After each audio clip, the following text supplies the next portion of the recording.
keperluan ini, badan kita ini sudah dicukupkan Allah. Dan hampir semua nikmat Allah untuk tubuh kita ini gratis. Orai kata orang sini, tak bayar. Ya bayar sana, bahkan siapa api. Kalau sini bayar. Kalau Batu Baro bayar. Batu Baro itu tidak ada TV 3. Tidak ada TV 3 di Batu Baro. Yang ada TV 3. Ya dah.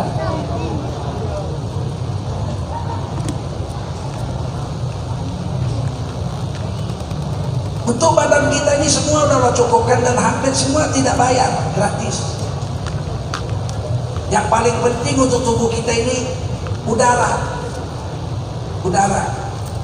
Kalau nggak ada gas, nggak ada udara, setengah jam aja kita mati. Betul? Allah sediakan udara, nggak habis-habis, gratis. Sudah tak? Sudah? Nggak bayar, betul? Kalau bayar, nggak ada yang sanggup. Sempat bayar, kata malaikat, dipasang yang meteran di sini. Satu kali sedot 100 perak. Terus habis bulan malaikat tagih, bayar. Nggak bisa bayar, blokir sementara. Mati manusia, betul? Udara gratis. Kalau mau tahu harga udara, masuk rumah sakit dulu 1 malam, pakai itu. Kapan saya masuk rumah sakit Jakarta Pondok Indah, pakai oksigen 1 malam 1 juta. 1 malam kalau 60 tahun, jangankan kita, Presiden Jokowi bangkrut kalau suruh bayar. Betul nggak? Apalagi kita. Dan Allah sediakan oksigen ini, udara ini gratis. Subhanallah. Padahal udara ini campur-campur. Ada oksigen yang perlu untuk kita, O2, ada O3, karbon dioksida, CO2, ada helium, macam-macam ini udara ini. 75% udara ini racun. Hanya 25% oksigen O2 yang diperlukan oleh tubuh. 75% lagi racun. Anehnya, kalau kita sedot, yang masuk hanya oksigen. Nggak bisa yang lain masuk. Asap knalpot itu pun nggak masuk. Siapa yang menyaringnya? Kuat jawab, siapa? Padahal kalau kita periksa hidung kita tak ada saringan di sini. Tapi kalau kita sedot di udara, yang masuk hanya oksigen. Selain oksigen tidak bisa masuk. Hebat kan? Mari kita ucapkan subhanallah. Yang kita keluarkan dari mulut kita karbon dioksida, CO2. 7,8 miliar manusia menyedot oksigen, mengeluarkan CO2, menyedot O2, mengeluarkan karbon dioksida. Tapi karbon dioksida di dunia nggak penuh-penuh. 7,8 miliar manusia mengeluarkan CO2, racun, nggak penuh-penuh. Kenapa? Disedot sama daun-daun kayu. Daun kayu menyedot CO2, mengeluarkan O2, oksigen. Menyedot racun, mengeluarkan oksigen. Manusia menyedot oksigen, mengeluarkan racun. Bersih dibikin tumbuh-tumbuhan. Falaula tashkurun, kenapakah kamu tidak bersyukur? Keperluan kedua manusia adalah air. Ini yang paling penting setelah udara. Kalau tidak ada air, manusia 4 hari mati. Masih bisa bertahan nggak minum, tapi 4 hari mati. Dan air ini Allah sediakan gratis. Tulis juga di Quran, afara'aitumul ma'alladzi tashrabun. Tidakkah kau perhatikan air yang kau minum? A'antum anzaltumuhu minal muzni am nahnul munzilun. apakah engkau yang menurunkan air dari langit, air hujan, ataukah kami Allah yang menurunkannya dari langit? Siapa? Kita atau Allah? Manusia sombong. Kemarin waktu kebakaran hutan di Riau, berapa tahun yang lalu, saya datang ke Riau ceramah, makan siang di kantor gubernur. Satu meja lah saya dengan tim penanggulangan kebakaran hutan. Dia bilang, aduh Pak, alhamdulillah Pak, kami hutan Riau terbakar, kabut di mana-mana. Alhamdulillah kami sudah membuat hujan buatan dan sudah hujan turun, maka akhirnya api padam, asap pun hilang. Alhamdulillah Pak, kami sudah membuat hujan. Saya tengok hidung Jenderal. Saya bilang, Bapak buat hujan. Oh iya Pak, kami dengan tim membuat hujan sehingga akhirnya hutan kebakaran jadi padam apinya. Macam mana cara buat hujannya? Saya bilang, oh kami naik kapal terbang Pak, naik helikopter, kami semprotkan garam ke awan-awan putih sehingga awan putih berubah jadi awan hitam, kemudian turunlah hujan. Oh, kalau awan putihnya nggak ada, bisa nggak disemprot pakai garam hujan turun? Ya nggak bisa Pak, disemprot garam kalau nggak ada awan putihnya ya nggak bisa turun hujan. Yang buat awan putih siapa? Yang buat awan putih Allah. Jadi yang bikin hujan kalian atau Allah? Ya diam. Allah Pak. Sombongnya bukan main. Udah ditanya Allah, kau yang bikin hujan dari langit atau kami? Lau nasya'u ja'alnahu ujajan falawla tashkurun. Bagaimana perasaanmu kalau kami jadikan air hujan itu asin seperti asalnya air laut? Bagaimana? Apa yang terjadi? Matilah seluruh pohon-pohon sedunia kalau air hujan itu asin. Betul? Kalau pohon-pohon mati, berhentilah oksigen diproduksi oleh pohon-pohonan. Yang ada hanya karbon dioksida, CO2, matilah seluruh hewan dan manusia yang ada di bumi. Falaula tashkurun, kenapa kau nggak bersyukur kepada Allah? Ternyata hujan itu menurut Al-Quran 2 kali dibuat. Pertama, air laut yang asin disinar matahari, naiklah uap-uap air laut menjadi awan putih di langit. Awan putih sampai hari kiamat tidak akan pernah menghasilkan hujan. Maka Allah tiupkan lagi angin. Dua proses. Tiup lagi angin, bergelombanglah air laut yang asin, memukul pinggir pantai yang karang-karang itu, naiklah bintil-bintil kecil air asin yang sangat kecil sekali. Ditiup oleh angin ke langit, bertemulah awan putih dengan butir-butir air asin yang ditiup angin itu, berubahlah awan putih menjadi awan hitam. Kemudian dinaikkan oleh angin lagi sampai ke atas, dingin di atas itu, minus 26, minus 50 derajat Celcius. Akhirnya air terbentuklah uap-uap air itu menjadi butir-butir air. Kemudian turunlah hujan, dibuat oleh Allah Subhanahu wa Ta'ala. Padahal air yang naik jadi awan itu air asin, air yang ditiup oleh angin sehingga butir-butir terbang air garam itu juga asin.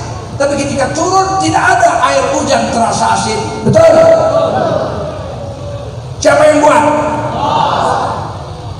Hebatnya air laut yang menjadi awan putih dan air laut yang terbang ke langit bentuk garam kecil-kecil itu jumlahnya dengan awan yang menjadi air hujan sama. Air laut yang jadi awan, air laut yang jadi uap garam dengan awan-awan hitam yang menurunkan air hujan sama jumlahnya sepanjang tahun. Coba kalau lebih banyak yang naik ke langit, yang turun sedikit, maka keringlah air laut. Betul? Kalau yang turun banyak, yang naik sedikit, maka tenggelamlah dunia menjadi laut semuanya. Paham? Siapa yang atur? Siapa yang atur? Falaula tashkurun, kok kamu nggak syukur sih kata Allah. Silakan ambil air ini gratis. Mau diminum, mau dipakai untuk mandi, pakai nyuci itu gratis. Bayar Pak, ini satu botol 2.000, 3.000. Ini bukan beli air. Kita beli satu botol 3.000 bukan beli air, airnya gratis. Kita beli air satu botol 3.000 itu beli jasa perusahaan air minum, mengambilkan air dari gunung, dibersihkan, masukkan ke botol, dikirim ke rumah kita. Betul? Gak bayar ini air kalau cuman airnya. Gak percaya? Pergilah ke gunung, isap langsung dari lubang gunung sampai meletus, perutmu gak bayar. Betul? Ya kalau kau mau minum di rumahmu, bayarlah jasa perusahaan air ini untuk menyediakan air ke rumahmu. Betul? Air gratis, udara gratis, air gratis, Masya Allah. Yang ketiga yang paling penting untuk badan kita ini, jasmani kita, adalah makanan. Apa? Makanan. Alladzi at'amahum min ju'. Dialah Allah yang telah memberi makan mereka, yaitu manusia, sehingga mereka hilang laparnya menjadi kenyang. Siapa menyediakan makan? Tanya jawab keras-keras, siapa menyediakan makan? Kan di laut nggak habis-habis, siapa yang menyediakannya? Beras di dunia nggak habis-habis, siapa yang menyediakannya? Oh.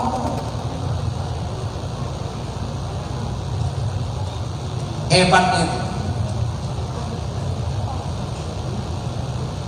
Afara'aitum ma tahrusun. Tidakkah kau perhatikan biji yang kau tanam di dalam tanah? A'antum tazra'unahu am nahnu zari'un. Kaukah yang menumbuhkannya atau kami Allah yang menumbuhkannya? Kita tanam mangga satu, tumbuh pohon mangga, sekali berbuah, buahnya jutaan mangga, nggak berhenti-berhenti. Betul? Bagaimana perasaanmu kalau kau tanam satu biji mangga, tumbuh satu pohon mangga, buahnya satu biji mangga saja, gak buah lagi sampai mati? Gimana nasib kita? Kenapa kamu gak bersyukur? Kita tanam padi, 2 butir padi, tumbuh pohon padi, ditanam di sawah, berbuah, sekali berbuah ribuan butir padi buahnya. Betul? Bagaimana kalau kita tanam 2 butir padi, tumbuh pohon padi, berbuah 2 butir padi juga? Bagaimana nasib kita? Kenapakah kamu tidak bersyukur?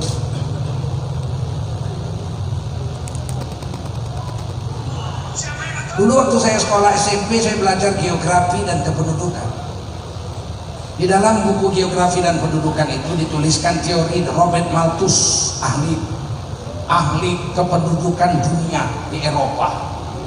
Dia bilang makanan bertambah menurut deret hitung. 1 jadi 2, 2 jadi 3, 3 jadi 4, 4 jadi 5, 5 jadi 6, 6 jadi 7, 7 jadi 8, 8 jadi 9, 9 jadi 10. Sedangkan manusia bertumbuh menurut deret ukur. 1 jadi 2, 2 jadi 4, 4 jadi 8, 8 jadi 16, 16 jadi 32, 32 jadi 64, 64 jadi 128. Akhirnya nanti 128 manusia, makanan cuma ada 8. Akhirnya manusia di dunia akan kelaparan, dan akhirnya manusia akan menjadi homo lupus. Manusia makan daging manusia. Takutlah, wah. Sampai janji saya itu, ya Allah, kalau aku punya jodoh kawin, aku punya anak 2 aja lah. Ngeri kali lah nggak ada makanan. Setelah saya dewasa, rupanya penipu Thomas Robert Malthus.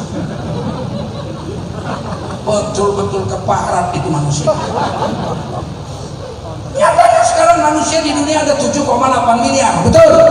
Orang Cina aja 1,3 miliar. Saya udah keliling Cina. Tahun 2000 saya udah 2000-an sudah keliling Cina saya. Tahun 2005 saya keliling Cina. Belum pernah ada saya dengar di Cina orang makan orang. Penipu Robert Malthus. Sekarang orang Indonesia 267 juta. Waktu itu 130 juta. Ternyata makanan tambah banyak, nggak tambah sedikit. Dulu kami makan pagi di Medan tuh, orang kaya pulut pakai pisang goreng. Sekarang aja tuh yang orang kaya. Kalau sedikit miskin lontong. Paling miskin makan timun. Lebih miskin lagi tak makan. Makan angin aja.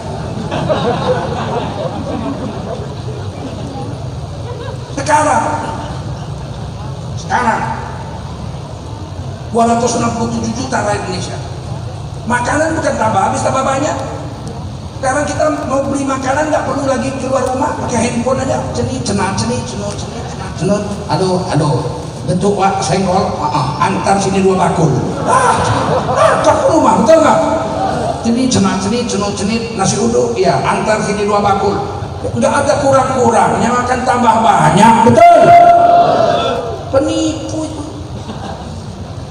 Makanya kita jangan percaya teori manusia, percayalah teori Allah dan Rasulnya. Setuju?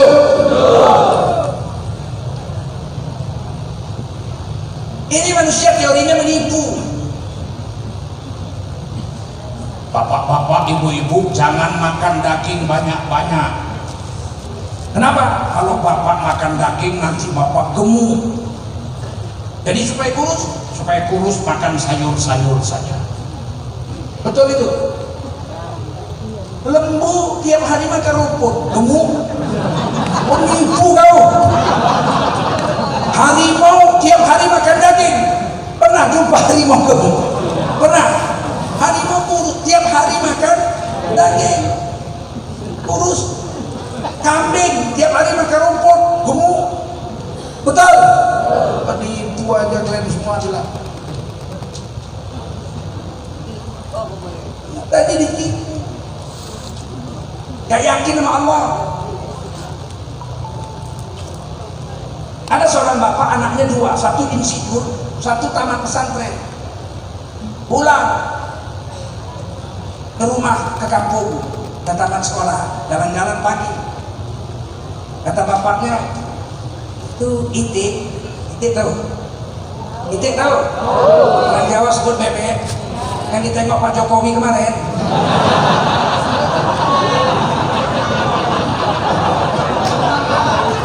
Rakyatnya demo menolak Omnibus Law, dia nengok bebek.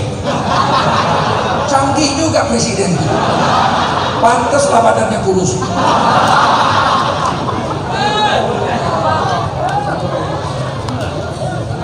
Tahu kalian itik? Lewatlah bapak sama anak, yang satu insinyur, yang satu lagi tamat pesantren, ustadz lah gitu ya, jalan.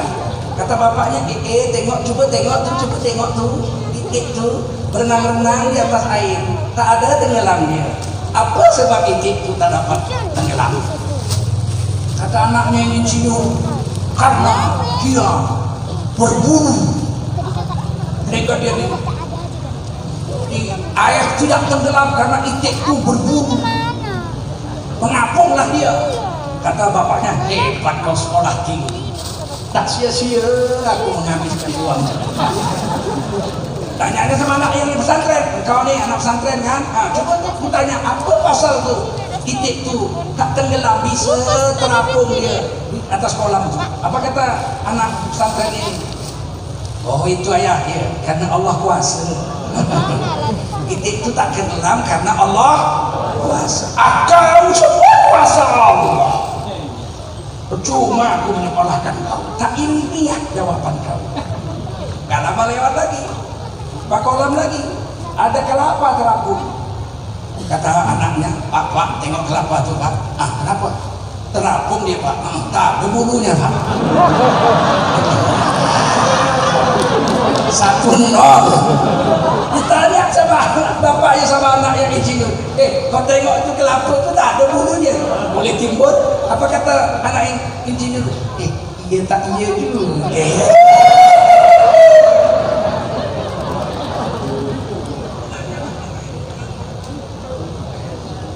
Semua yang terjadi di dunia adalah karena izin Allah Subhanahu wa taala. Betul? Betul nggak? Begitu. Adapun yang lain adalah asbab saja, sebab. Sebab makan terasa kenyang, betul? Sebab tak makan jadilah lapar. Sebab aja ada orang yang tidak makan terasa kenyang, ada orang yang sudah makan masih juga merasa lapar.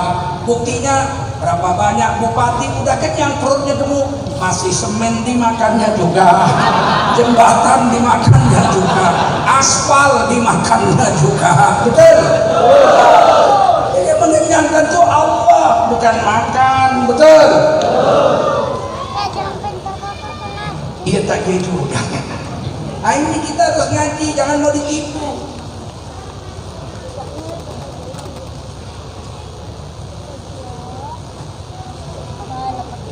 Tak lama jalan aja. Lupa kambing. Kata kambing itu. Kata bapaknya. Kambing itu tanduk. Tanduk. Apa pasal tanduk? Kata si anak insinyur, karena ada zat-zat mineral pada tanduk. Tumbuh lagi. Panjang.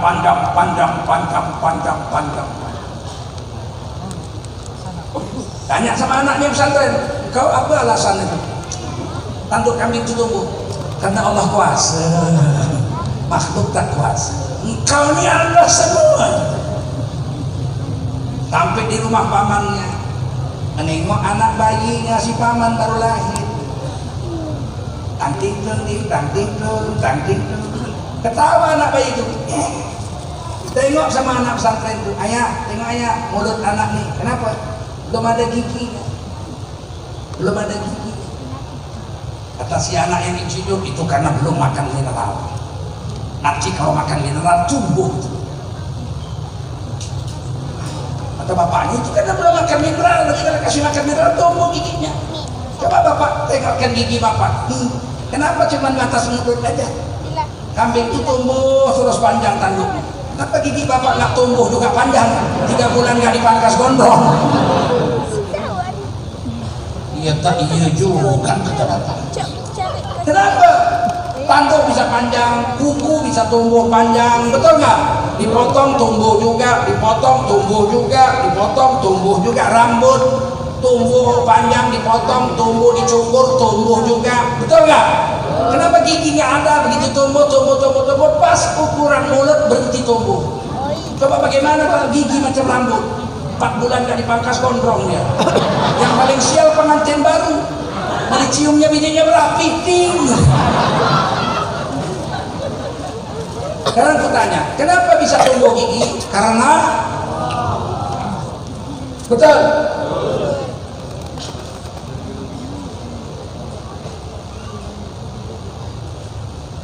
Wa fi anfusikum afala tubsirun. Pada dirimu itu, apakah engkau tidak melihat kekuasaan Allah? Ditanya Allah di Quran, wa fi anfusikum afala tubsirun. Pada dirimu itu, apa kau tak lihat kehebatan Allah ada pada dirimu itu? Kita bercermin berapa sempurnanya Allah bikin untuk tubuh kita ini. Hidung 1, lubangnya 2, betul? Lubang menghadap ke bawah. Bayangkan kalau lubang menghadap ke atas, hujan bubar. Betul?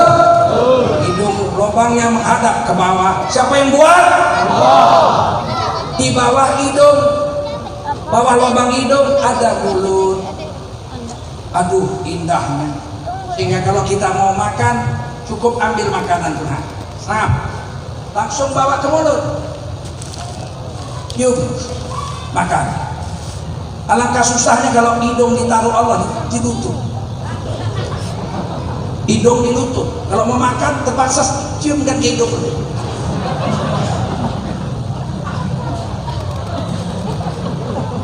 Alangkah sialnya manusia. Apa kamu nggak lihat hebatnya Allah? Di dalam mulutmu ada gigi 32 pasang. Giginya ada 3 macam. Yang paling depan untuk memotong, yang gigi taring untuk mengoyak, yang belakang geraham untuk mengunyah. Bayangkan kalau gigi kita geraham semua. Macam mana mau memotong makanan? Geraham semua atau taring semua. Udah syukur kalian. Dan di 32 gigi itu ada lidah. Gigi kerasnya bukan main, lidah lunaknya bukan main. Bayangkan kalau lidah sekeras gigi, bagaimana mau bercakap?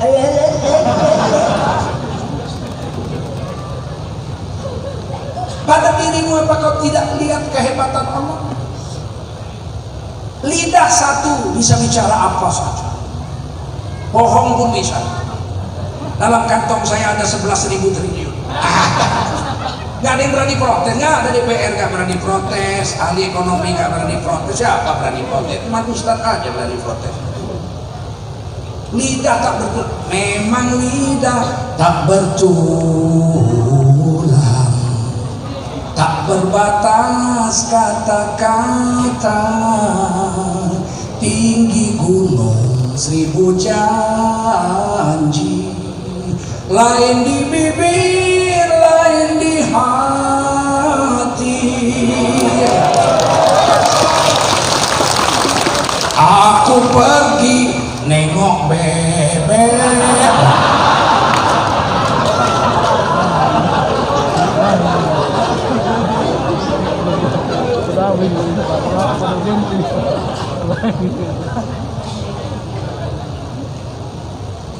lidah satu tapi bahaya, maka dikurung Allah lah lidah itu dengan 32 gigi. Dikurung lidah itu di dalam gigi. Maksudnya apa? Supaya jangan sering-sering bercakap, supaya jangan sering-sering keluar. Tutup pakai gigi. Sudahlah ditutup gigi, ternyata masih bisa bercakap gigi.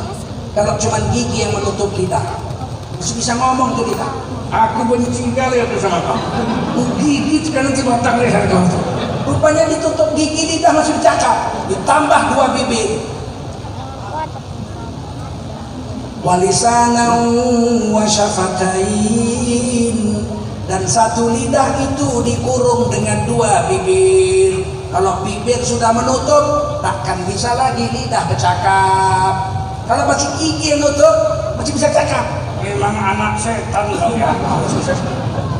Tapi kalau udah mulut,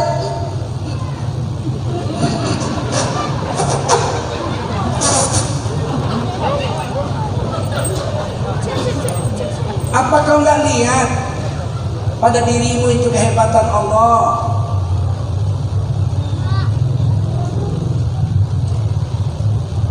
Ada yang keras macam tinju, ada yang tajam macam gigi, ada yang lunak macam lidah, ada yang setengah lunak macam kuping. Betul nggak? Bayangkan kalau kuping kita keras macam gigi, robeklah tilam semua. Betul?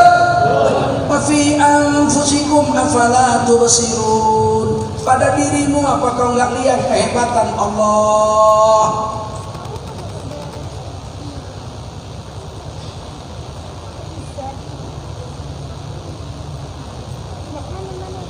Dari semua tubuh yang paling lincah bercakap lidah. Tahap aja. Manusia ini ternyata menurut ilmu linguistik, saya dosen linguistik 29 tahun, lebih hampir 30 tahun saya dosen linguistik, pensiun sekarang ya, pensiun. Manusia ini baru diam, baru jiwanya tenang kalau sudah mengeluarkan kata-kata dengan lidahnya ini paling sedikit sehari itu 25.000 kata. Kalau belum 25.000 kata keluar, belum puas. Ada aja yang dicakapkan itu.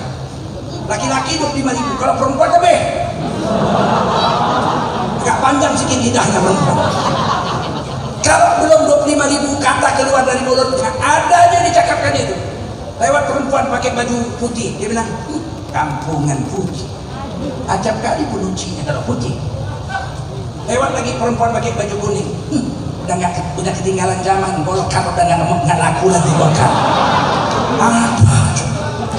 Keluar perempuan pakai baju merah, pagi-pagi pakai baju merah, ditanduk lembu baru kau tahu. Ada aja salah orang. Lewat perempuan cantik jelita, ditengoknya, cantik juga ya. Tiba-tiba di sampingnya lakinya, pendek, gemuk, tonggek, pesek, bengek pula. Itu siapa? Lakinya. Nggak cocok, cantik begitu kok jatuh cinta sama laki-laki gemuk, pendek, tonggek, bengek. Kurasa kena duit itu. Ada aja cakap. Makanya lidah disuruh kurung, dikurung pakai gigi, dikurung pakai lidah, pakai 2 bibir. Dan kalau berwudu, setelah cuci tangan nomor 1 dicuci. mulut tapi banyak kali dosanya tahu.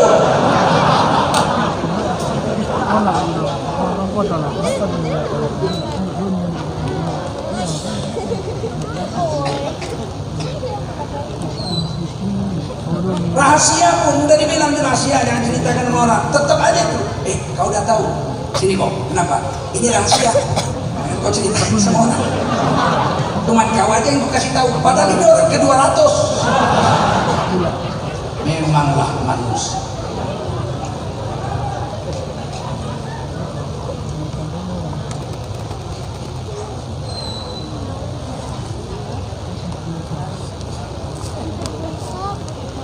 Tuba liman amsaka fadla min lisanihi. Beruntung bersama orang yang bisa menjaga lidahnya. Oleh karena itulah kita disuruh zikir. Satu hari kalau bisa zikir 25.000 subhanallah, subhanallah, alhamdulillah, Allahu akbar. Setelah 25.000 kali zikir, subhanallah, subhanallah, subhanallah, subhanallah. Udah malas itu. Tanya pun orang, "Ya Wak, apa kabar?" Udah makan ya Wak? Kenapa Wak tak mau jawab pakai mulut? Capek kalian tuh zikir. Itu maka perempuan, laki-laki suruh zikir, suruh baca Quran supaya nggak banyak lagi berbicara hal-hal yang tidak penting. Paham? Kalau gitu berapa lembar baca Quran sehari Bu? Belum? Zikir berapa ribu? Kalau nggak ngomong, ada aja salah. Ini apa kau nggak lihat kehebatan Allah pada diri? Walaupun lidah paling hebat, tapi kalau seluruh tubuh kita lidah semua tak enak juga. Mesti ada rambut, ada kuping, ada tangan, ada jari, betul nggak?